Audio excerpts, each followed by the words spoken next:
xafladan oo lagu caleema saarayay nabadoon Sheekh Xasan Maxamed Cabdi ayaa waxaa ka soo qayb galay odayaasha dhaqanka maamulka degmada Cadaado xildhibaano iyo wasiiro ka tirsan maamulka Galmudug iyo boqolaal dadweynaha oo ka kala yimid gudaha iyo daafaha magaalada Cadaado.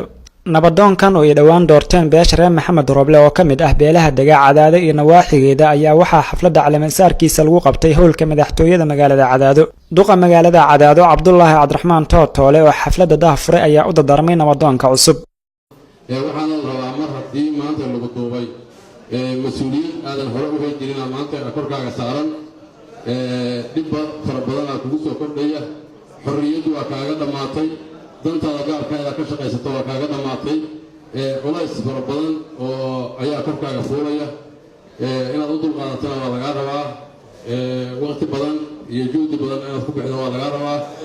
dardaaran ku saabsan culayska mas'uuliyadeed ee loo igmaday iyo duco ayay u soo jeediyeen nabadoonka cusub odayaasha dhaqanka ee xafladda caleema saarkiisa ka soo qayb galay. intaas ka bacdi hadalka waa soo gaabgaabinayaa waxaan soo dhaweynhayaa nabadoonka la doortay Xasan Maxamed Cabdi. waxaan soo dhaweynaynaa taan lagu qaadanaa dhaqanka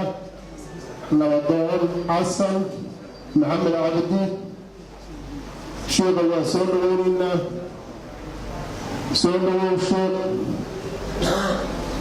ilaahay ku fuuday xilka lagu dhiibay sheekh nabadoon sheekh aan hawlgaar nabadoon waxaana beesha aan ka soo jeedo ka rajaynayaa sheekhay labaad inay ku soo daraan oo laylaha asaga nabadoon soo dhawow waxaan kugu soo dhawaynaynaa ilaa nin masalkaada la helo nabadoonka nabadoonnadaada sababta keenaysaana waxaa weeye nabadoon shiikha ragga kuma jirin. Sheekh Xasanna waxaan leenahay hadda bashiirada ugu yiri waan kula shaqaynaynaa. Sheekh Xasan waxaan leenahay waan kula shaqaynayaa tolku laakiin qof kastoo cidda aad ka tirsanay ku soo gudbinayaan intaasay kula shaqaynayaan dilaayadmo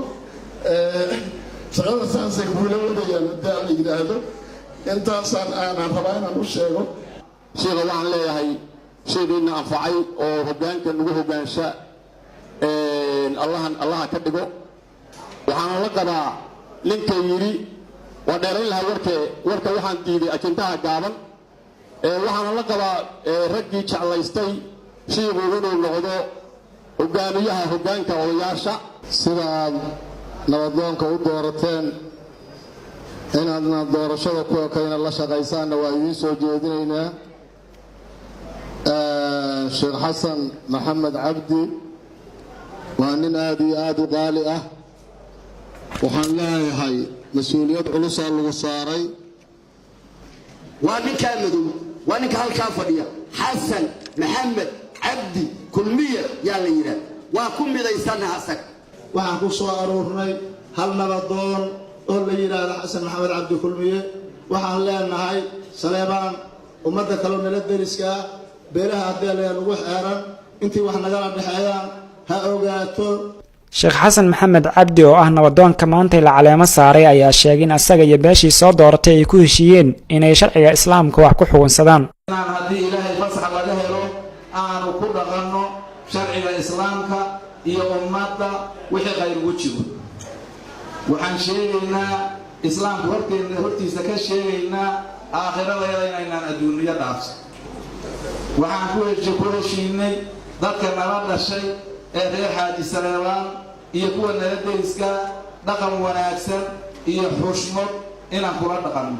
insha Allah ta'ala waxaan ka shaqayn doonaa haddii ilaahay fasax laga helo masiirka maalintaas taagan meeshii u khayr. Cabdirasaaq Al Cadaala warbaahinta Goobjoog magaalada Cadaado.